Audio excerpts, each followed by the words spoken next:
Hi, my name is Livia Noble, and today we will be talking about the area between two curves.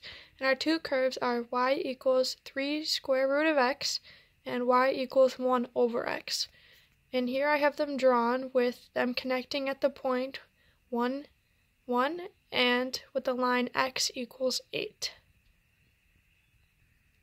Now to find the area between two curves, we're going to use the formula as a equals the integral from a to b of f of x minus g of x dx. So here I have everything labeled out where they begin is at x equals 1, and when the function wants to end is at x equals 8, so we're going to have a is equal to 1 and b is equal to 8.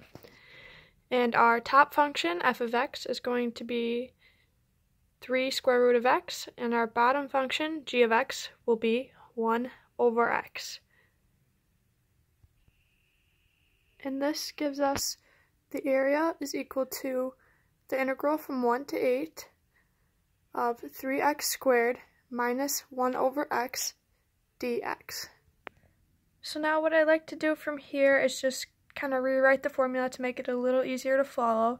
I took the 3 square root of x and made it x to the power of 1 over 3, and I took 1 over x to give us x to the power of negative 1.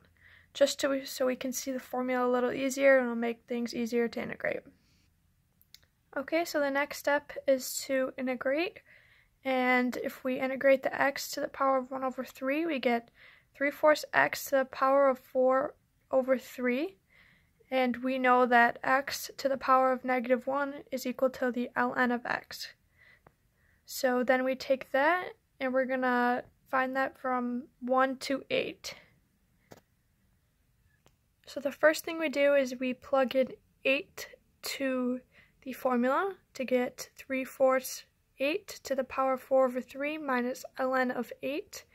And then we minus the same equation, but we plug in 1. So we get minus 3/4 of 1 to the power of 4/3 minus the ln of 1.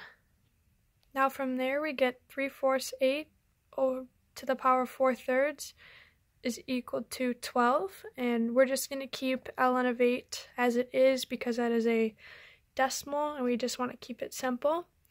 And then we get 3/4 times 1 to the power of 4/3 is equal to 3/4, and we know that ln of 1 is equal to 0. So from there it's just some basic math, and we do 12 minus the ln of 8 minus 3/4, and to get that into easier terms, we just take 12, and we get 48 over 4 minus ln of 8 minus 3/4, and that will give us our final answer as the area between the two curves is equal to 45 over 4 minus ln of 8.